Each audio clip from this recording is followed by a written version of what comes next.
Welcome back to another episode of the Independent Business Podcast. And today we have Les Alfred, who is a content creator, business owner, and host of Balanced Black Girl, a podcast that is dedicated to helping you feel your best by providing approachable health, self-care, and personal development tips. She joins us on the show to share with us her journey of leaving her corporate job to become a full-time podcaster, how she handles the pressure of being a business owner and the face of a community, and how she was able to build a loyal and successful community through her podcast. Les gives you so much wisdom and insight into this episode that will remind you that the best way to build a successful business is to put people first. Now let's get into the episode. If you enjoyed today's conversation, make sure to like and subscribe so you never have to miss an episode. Hello, Les. How are you? Hi, I'm doing well. How are you? Good. I'm so excited to have you here. I mean, I'm a huge fan of your show, Balanced Black Girl. And, you know, every single week when I'm dropping my crazy ass dog in Chicago at daycare and he's just causing a ruckus, having no decorum on his walk, as soon as I drop him off, I put my headphones in, I listen to the latest episode, and I'm at ease. Well, I'm honored to be part of your routine. Yes, absolutely. So it's just been so much fun. I've been really looking forward to having you, just so our audience can know more about you. And I feel like you have a very unique journey into what you're currently doing now. And so for you, right, like you have cultivated a large community, like I'm a part of it. And so did you ever see yourself podcasting and doing this essentially? Or is it something that you just kind of like naturally just fell into? Because you're so gifted at it. And I love listening to you every single week. Oh, wow. Well, thank you so much. Yeah. I would say podcasting, yes, I did fall into it. Podcasting has been an extension of my content creation career, which started about 10 years ago. I started off in 2014 as a blogger, and I felt like I was just constantly throwing spaghetti at the wall with content until I found what stuck. So I spent, years focused on being a blogger. That didn't really stick. I spent years exclusively trying to be an Instagram influencer. That didn't really stick. And then when I started podcasting, that was when I finally started seeing some traction and some momentum, and that's what stuck. And so I've been here ever since. And I love that though, because I think, again, it just speaks in like terms of just like entrepreneurship, content creation, whatever people are doing, of like, you really do have to just try things and see what works for you. And so like, and I feel like as business owners, we're always constantly shifting, pivoting. And so for you, in between each pivot, in between each shift, what did that look like for you? Because I think I have learned about myself is that I've always been like, yeah, I can adapt, I can change. It's not an easy thing to do. I struggle with that. Like I'm not as malleable as I thought I was. And so like for you who has shifted and pivoted in between each seasons, how have you just been able to do that and still stay grounded and really just still feel confident of like, all right, this didn't work. I'm still going to move forward and try something else. I don't always feel confident. There's so many times that I have wanted to quit. I mean, even just this time last year, I was like, am I going to continue the podcast? Do I even want to do it anymore? I had been feeling so burnt out and frustrated and discouraged with it just this time last year. So I wouldn't say that I do feel grounded and confident. I think I'm just stubborn and for whatever reason, find some way to keep going. Yeah. So what kind of, if you don't mind sharing, like what have you been frustrated about? How have you been feeling burnt out? Because, and I, just as a fellow now podcaster myself, like with this show, it is not easy running a full-time podcast show. It is not for the weak. I like to say that I'm like, oh, I'm learning so much. But for you, what did that frustration look like, if you don't mind sharing? It's a lot of pressure. I think that when you are in the content space and you have a platform and you're kind of a figure in some way, you can cultivate this really beautiful community around you. But it's very easy for them to forget that you are a person who has your own challenges, your own struggles, your own things that you're figuring out. And I have found myself in a position where I have had thousands of people expecting me to know all things and to know the answer to every problem and to be able to give everybody a personalized answer to whatever it is that they're struggling with. And I'm like, y'all, I can't even solve my own problems, let alone everybody else's. And so a lot of it was just the pressure. I was just really feeling so much pressure to be perfect and to do things perfectly all the time. And I was working so much and it was just a really tough time. Yeah, and I think that's so interesting because obviously the show is called like Balance Black Girl. It's all about finding balance, but then it's like to your point, that's very understandable of how you're kind of like that sister, right? That a lot of people just go in and tune in and listen to. And I think it is very easy for people to instantly forget that you are a person that's truly just trying to figure out navigating like what the thing is what I love about you is that you have brought us along the journey alongside you. You're saying like I don't have all the answers, you guys. Like this is just where I'm currently at in my season. And so if you are here with me, like we're figuring this out together. And so do you feel like you found yourself naturally putting that pressure on yourself, or do you feel like that was like an expectation that your audience have put on you more so? It's both. I mean, it's It's definitely both. both. Yeah, I do think, you know, I don't necessarily think that everybody has the luxury to build a brand around being like a hot mess. And there are some people who are very Mm-hmm. prominent who do. And I absolutely love that for them. And I would Mm-hmm. say for my age, and especially being a Black woman, that's not really something that we get to build a brand around. We often Mm-mm. get celebrated for having things be very together and for not Mm-hmm. necessarily being relatable, but for being more so aspirational. But then you can't be too Mm-hmm. aspirational because then, people have a problem with that. So it's a very fine line that you're walking all the time that I absolutely do put pressure on myself to do. But also, I will get hundreds of messages of people Mm-hmm. dumping, their problems and their things and their struggles and being like, well, what do I do? And I'm like, I don't know. Like, thank you so much for coming Mm-hmm. to me with this, but I'm not qualified to help you with this. And so it's Mm-hmm. definitely both, I think. Yeah, and something too that you just said because that I struggle with that as well. I think I have transitioned as to becoming a host, and it's true, like as a woman of color specifically, you do feel like you have to be a certain way. Like at times, I was at a conference last week, and this person did not realize that they had listened to me every single week. Like they didn't, I had like met them and I'm like, hey, my name's Akua. So nice to meet you. I chatted with her for a couple minutes and like went into my thing, and I got a message later in the evening and she was like, I literally did not realize that I listened to your show every single week. She's like, I heard your name, but like, and I was like thinking, oh yeah, it was very pretty, but like I didn't realize it was you. And it was so funny. We had like a really great conversation, but she came up to me the next day. She's like, I feel like you really hold back a lot on the show. And it was because for me, similar to you, like I feel like as a woman of color, I feel like I've had to put myself specifically in this box to make myself more palatable in certain types of spaces. And it is true. Like when we see Black women, it's like it is more aspirational, right? And then if they go too far beyond, it's like almost like you feel like, well, not, I mean, I don't feel that way, but I know some people do where it's like it's out of touch, like I can't attain that. And so I think I would love to hear your thoughts just as a Black woman of how you are consistently not, because I struggle with it right now. I do all the time. You know what I mean? Like I am very unfiltered and unedited, and I love to be that way because I feel like you get such some of the best conversations, some of the best nuggets. You learn so much more about the other person and yourself. But also too, sometimes I struggle where I'm like, do I like how do like am I holding back? Like how do I find that sweet spot? So how has that been for you just as a woman of color as well? Yeah, I don't really feel too hung up around the idea of holding back because at Mm, least the way that I approach my content and the way that I approach my mm-hmm. show is I'm not there to put all my business in the street.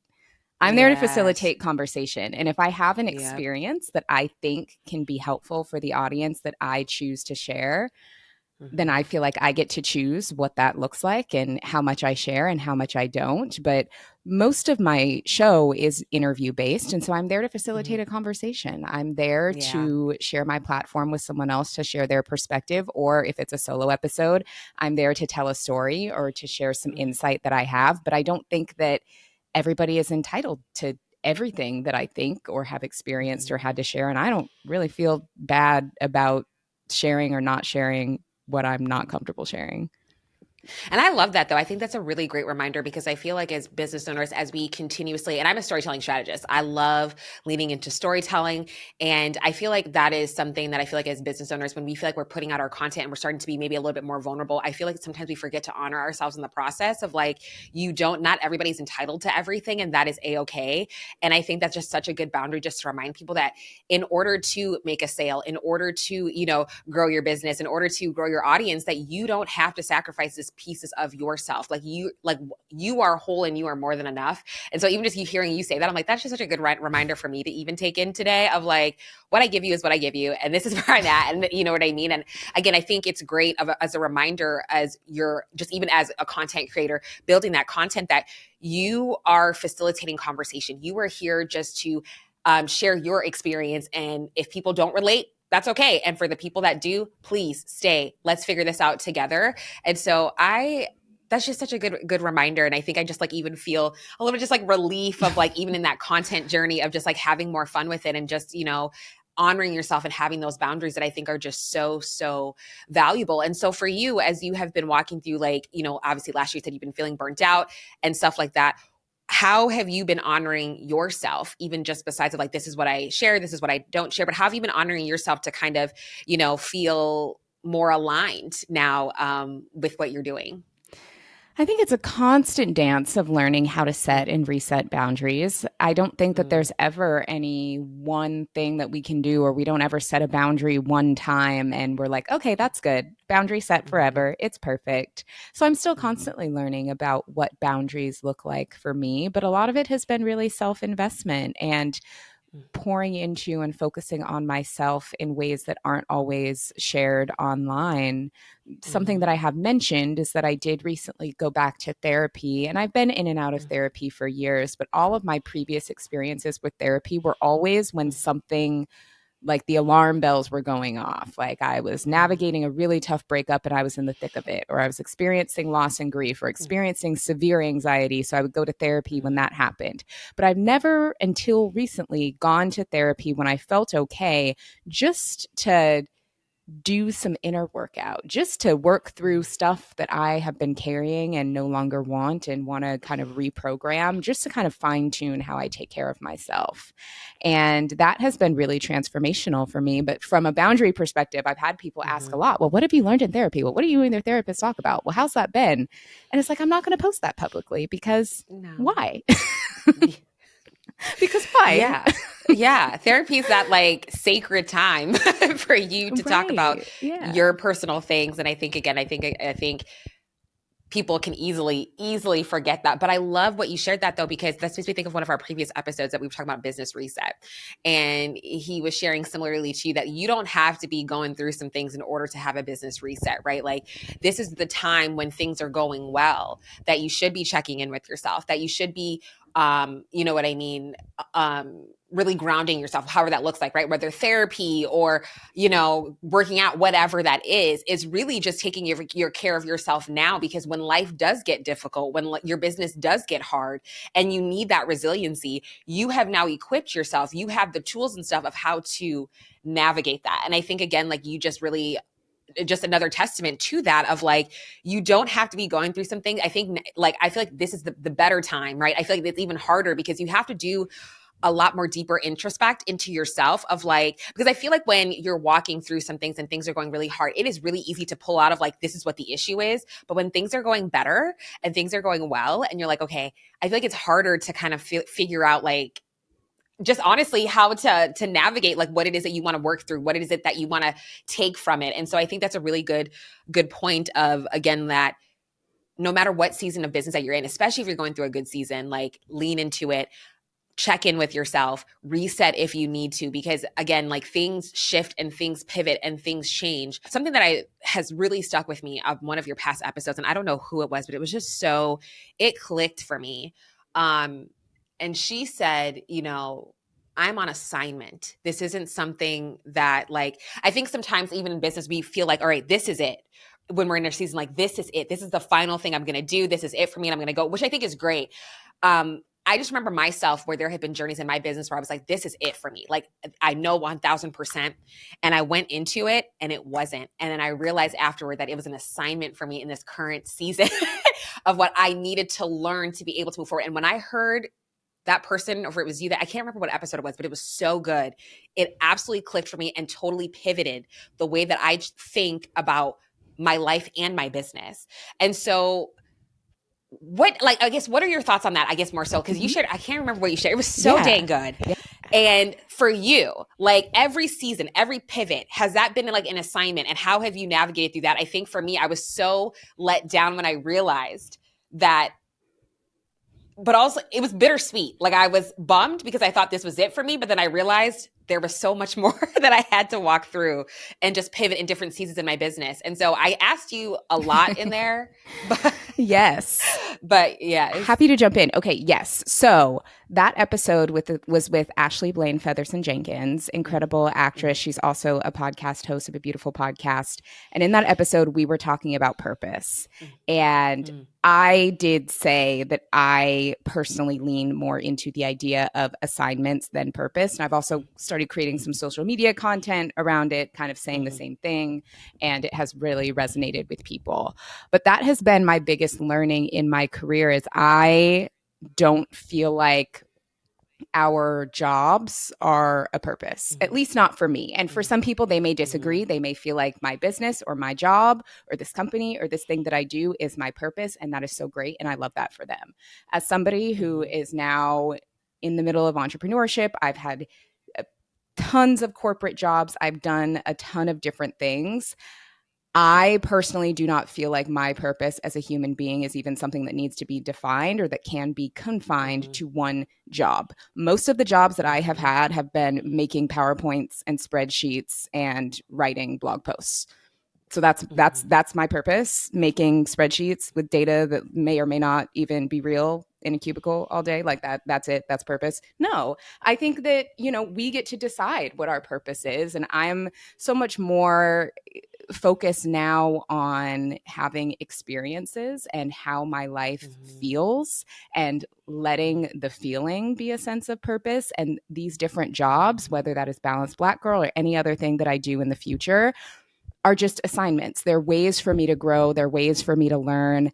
I have said many, many times, like, Balanced Black Girl is not my purpose. It is an assignment. It is something that I have been really fortunate to bring into the world, and it helps other people. And I'm so grateful to be a vessel for that. And there is going to be a day where I'm not going to do it anymore, where I'm going to decide it is time for the show to end and I'm going to move on and I'm going to do something else. And if I were to see that as my end all be all purpose, it would block me from whatever my next blessing is, whatever my next assignment is, whatever my next chapter is. And so I think sometimes we tend to hold on to these things so tightly when it's not meant to be a forever thing. It's meant to be an experience. It's meant to be a teacher. And there can be so much goodness outside of what we can even see. I think about my early career, my early 20s, my first experiences in corporate, and I felt so hung up on this idea of purpose and that work has to be my purpose and that I had to figure it out right out of college. And if I would have continued to hold on to that, I wouldn't even be doing what I'm doing now, because podcasting didn't really exist the way it does now. The idea of being a full-time podcaster wasn't a thing. So if I were to confine myself to finding a purpose in that moment, when there was so much incredible work to be done in the world that didn't even exist yet, then I would have missed the opportunity to do something really great or to have a great assignment. And so I get people that ask me all the time, what is your purpose? Or Balanced Black Girl is your purpose. How do you feel about that? And I was like, it's not my purpose. I don't even know if I need a defined purpose. I think I'm taking the lessons as they come. I'm taking the assignments as they come. And one day when it's time to move on to something else, I will do that and it will be okay. So that was a really long-winded answer. I don't even know if I answered your question. You did. It was a beautiful answer. But yes, I literally, when I was on my walk after dropping off my crazy pup and I heard that, I stopped. I literally stopped in the middle of my walk because I was having a really hard time with that. I think I have grown up, I'm first generation. My family is from Ghana. They immigrated to the US. And so like instantly was told on me, especially when you have like your family who have given up so much for you to build a better life for you. It's like instantly I had this pressure on me. And so heavily that I'm still deconstructing, still working through. I felt like my identity was tied to my work heavily. And so even when I launched my business, when I became the host of this show, and I was exhausted and it wasn't a fun time at all. Like people are gonna be very surprised hearing this because I've never shared this. But when I first got the podcast, I was exhausted. I was stressed because I felt like this was now my purpose and that my identity was tied to my worth. So when the numbers were not adding up, right? Like when the numbers weren't where I wanted them to be, when I was not hitting the specific goals, I was defeated and exhausted every single week. So when I heard that episode, it truly like came out of desperation for me.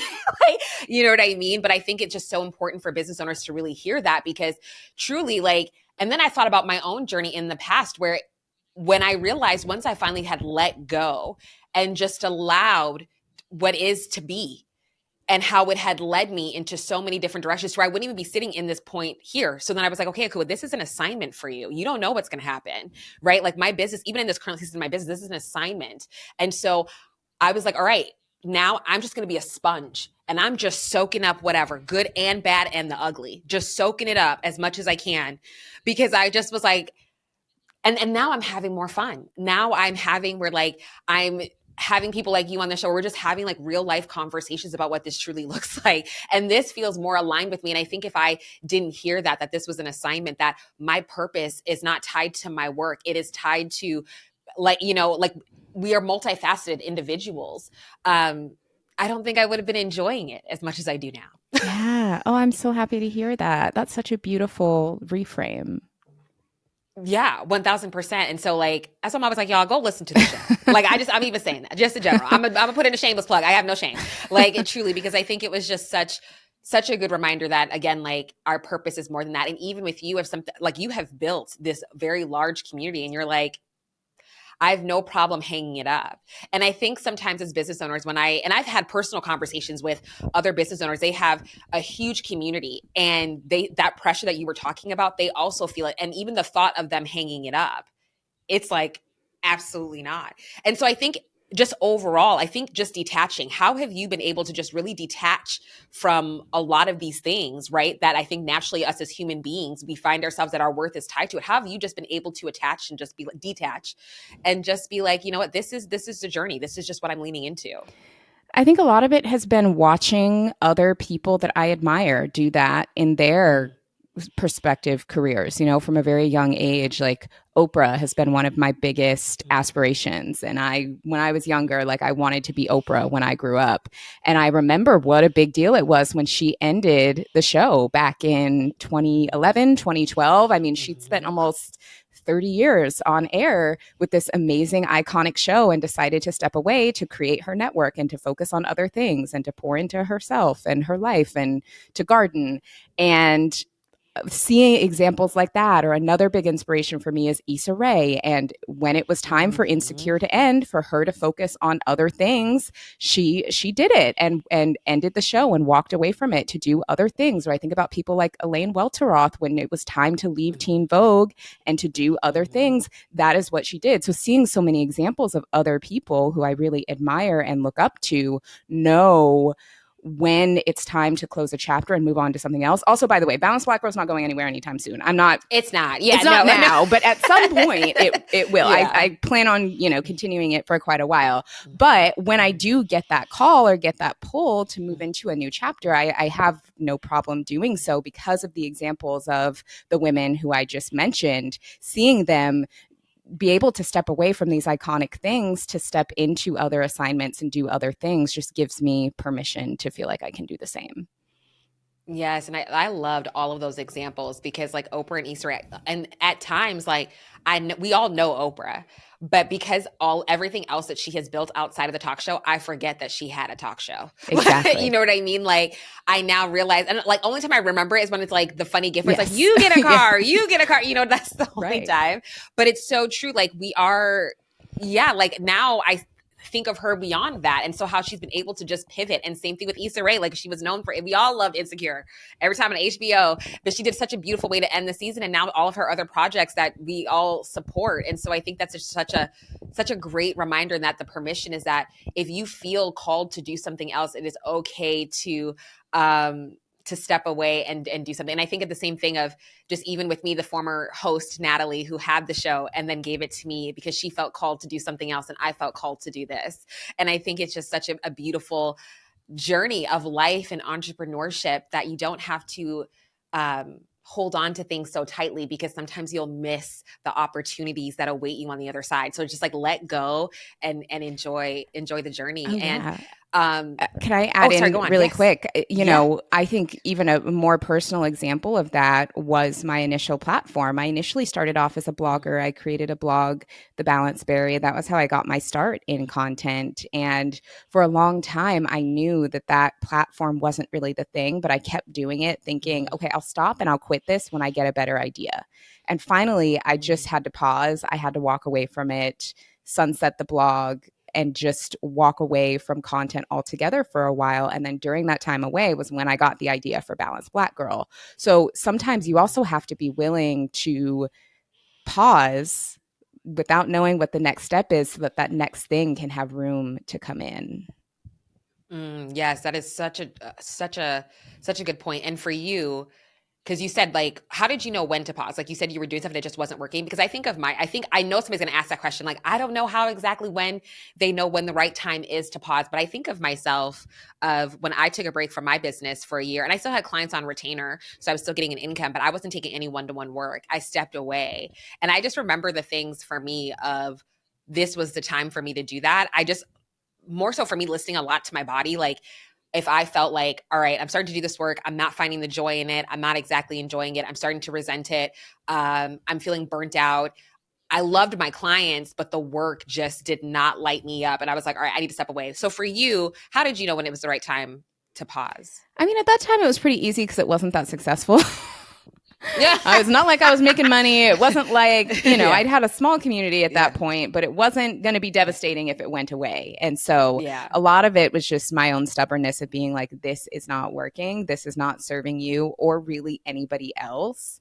And Mm, it's just time to take a pause. But I do think sometimes it is harder to walk away when something is working or when it is your mm-hmm. livelihood or, and I think everybody has to kind of figure out what that looks like for themselves because we are the only ones living in our bodies. We are the only ones who know Mm, how it feels when we're doing soul crushing work or when something is out of alignment.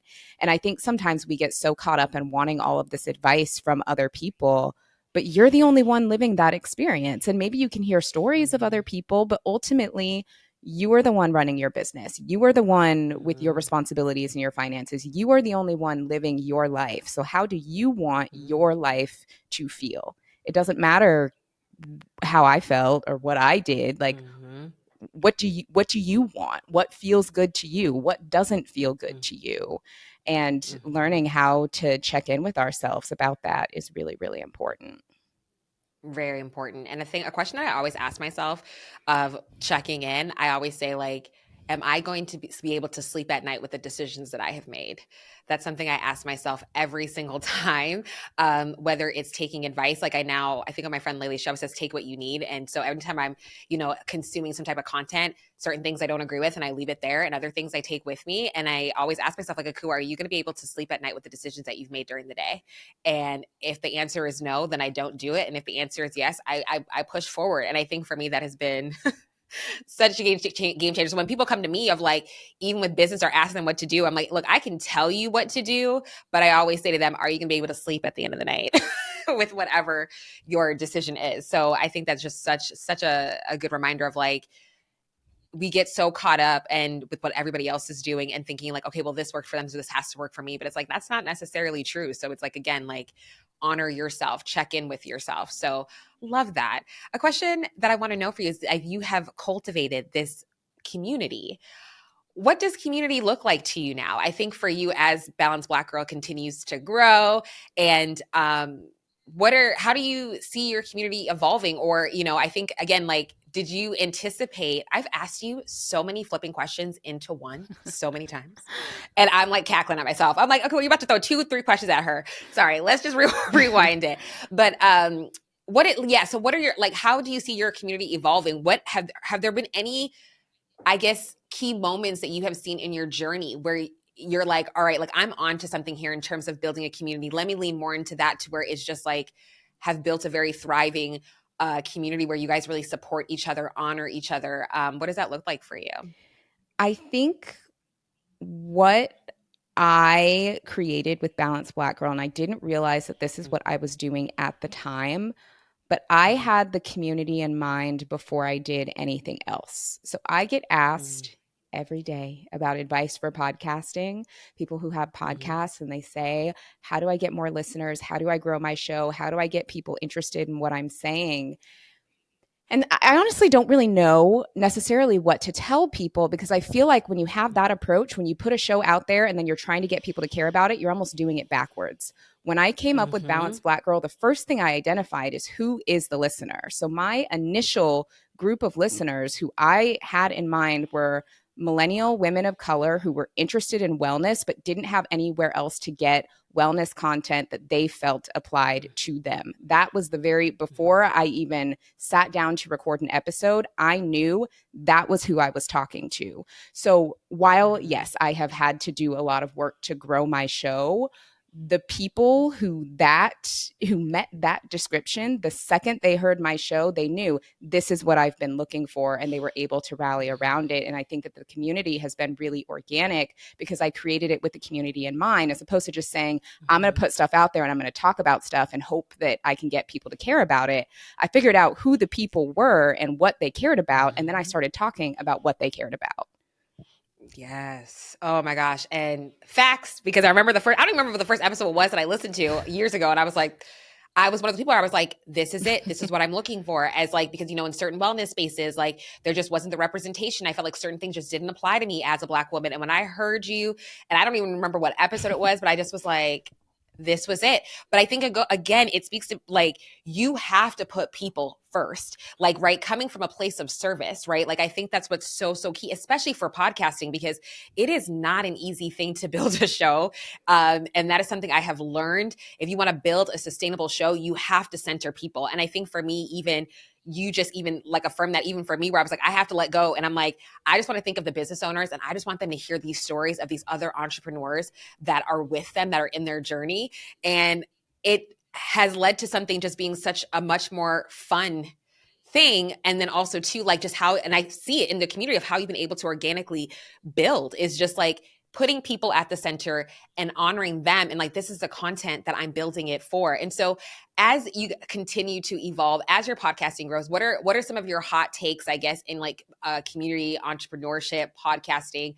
What are your thoughts? Any hot takes? I mean, I think just my hot take is it's going to be really hard to cultivate a community if you're doing it purely because you want to talk. And I Mm-hmm. think sometimes with podcasting, that can be what trips people up, is they think, well, I just want to talk, or me and my friends are really funny, so we're just going to create a podcast, but they're not at all thinking about who is on the other side. Mm-hmm. Why would somebody who does not know you want to listen to this? What is it that they are getting out Mm-hmm. of this? And if you can't explain what they're getting out of it, then you should workshop it a little bit more until you can figure out what can people get out of it. And I think sometimes Mm-hmm. people get very focused on, building a platform or trying to get traction or trying to get fame. And I do think that TikTok as a platform has really contributed to that, because we have seen Mm-hmm. people blow up and go viral so quickly that Mm-hmm. it it has made it seem like if you have slow growth that you're a failure. And I've had the slowest growth. Like everybody, I've been doing this for 10 years and I still don't have Mm-hmm. like super impressive numbers by any means, but I just have had consistency. And I think consistency is more Mm-hmm. important than virality. Yes. Oh my gosh, that's so true. And I love that you brought up TikTok, because what I have seen too is people have blown up and they've gone viral and then they've started the podcast, right? And so, and I have tried absolutely to listen to some of the podcasts, which I mean, it obviously just depends on like what your vibe is, but some of them are, they're just talking to talk. And all I hear is like every 2 seconds. And I'm like, you know what I mean? And so, which, I think to your point again, it's like if you're wanting to podcast, listen to your audience. And because even when you create your series, it's always very intentional. It's very timely, intentional. Like I can tell that there's so much thought that you put into each one. I think I remember for like Black History Month, you had like Black people doing cool ish. I loved that series as well. And then like you had, I think you had kind of like similarly to, you definitely have done episodes on friendship, which Yep. I have loved. Like every single time, I always feel like it's with me in mind. And so, especially as even if you are somebody that's wanting to be podcasting, even just content in general, really sitting down and knowing who your target audience, but also asking them, like, what could they potentially need in this season from me? What can I give them within my journey that's going to be the most beneficial, the most valuable to them? And I think that is just such, I think we hear that all the time, know your target audience is such an elementary thing, but it is such a valuable thing because it really does dictate every single step that you make in terms of your content and consistency. Because there's been days where I'm like, damn, when I look at the numbers, I'm like, all right, you know what I mean? But I look at it as like, it's a learning point. Okay, maybe they didn't fully relate to this, but maybe there's something within that topic that I can use and then build another thing off of that. And everything that you're doing, you're just building on top of the other, on top of the other. And so I absolutely love that. And so a question that I have for you is, you know, as you look back on your journey, and I feel like, again, I sound like a creep, but I know your birthday's coming up, or did it already come? Your birthday's coming up, right? It's coming later this summer. Yes. Later this summer. And so you were turning 35. Yes. And so for you, when you go back and look at your journey, and if you could go back and say something to your younger Les, right? Or like somebody who's starting in their own business journey, what would you say to them? Start sooner. And everything is data. Whether something does well or does not do well is not a reflection of you and your worth. It is all information. So look at it from the lens of information and apply the information to what you do next. Don't let it discourage you. Yes. Oh, love that. Love that so much. Les, this has been such an amazing, amazing conversation. And so I have one more question for you because we end every single episode with this. This might have actually been the other answer before, but curious to hear your take on it. What do you think is the biggest differentiator between the businesses that succeed and the ones that fail? Similarly to that last point, I think businesses that succeed are led by people who are willing to use the data to make decisions. And it's not whether or not they've ever failed, it's what do they learn from those failures. And if they're able to take those learnings and apply it, and you keep applying it and you keep doing it, there's no way that you won't succeed. Now, it may not look the way you want it to look. It may not happen as quickly as you want it to happen. But if you're willing to use the data, you'll get there. You'll get there. Oh, I love that. And so that is just, it's such a great reminder. And so even for you, and I'm adding this other question, y'all, I'm so lame. You'll be like, girl, how many questions do you got? I mean, but what is next for you? You know, as you are, you know, in this new, like, as you're looking forward ahead, what is next for you? Especially as like some of the amazing advice that you've given, where do you see yourself? Or if you, where, I don't know, just let us know. You know, I'm almost halfway through my 30s, as we just mentioned, and I'm really enjoying this season that I am in. I'm now podcasting full time, which is still pretty new. I recently left my corporate job to explore doing this full time, exploring building other businesses that are entirely different, and more so doing it from for the plot, doing it to see, can I do it, and what does that look like, and really just having fun building things for the rest of my 30s. And then in my 40s, I would love to scale back from all of it. I would love to write some fiction, and I would love to just have a really quiet, probably mostly offline life. And so, yeah, that's what I'm really hoping to do over the next few years. Yes, I love that though. Yes, I think I'm 35 and I'll be 36 in December, and I have absolutely loved being in my 30s. And yes, I view it as like right now it's a time to build and just lean in and come from a place of curiosity, right? Like as you're even going, like I said, you're going into full time. I'm now full time in podcasting myself, and everything I've had to say of like, to your point, it's just data to keep learning. It's curiosity. Let's try this. Let's try that. Let's see what works, what doesn't work. And so I think it just speaks to the beautiful journey of entrepreneurship, of life. And we are absolutely cheering you on. And so for people that want to connect with you, where can they find you? Yes. Thank you so much for having me. So you can listen to my podcast, Balanced Black Girl. I come out with new episodes every single Tuesday, wherever you get your podcasts. So Apple, Spotify. I also do video episodes on YouTube if that's your thing. And then if you're just more interested in following me and my journey, you can follow me at Balance Less on Instagram and TikTok. Yes. And please, y'all, go follow the show. I mean, please it's follow fire. the show. So, yes. Please subscribe. Yes. Please follow the show. Subscribe. Yes, listen. And so, yes, thank you so much, Les, for this just amazing conversation. And for everybody listening, until next time. That ends our episode of the Independent Business Podcast. Everything we've discussed today can be found at podcast.honeybook.com. Head to our website to access for show notes, relevant links, and all of the resources that you need to level up. And if you've enjoyed today's episode, be sure to subscribe to the podcast to make sure you never miss our future content. Drop us a review and leave our guests some love on social, and thank you again for listening.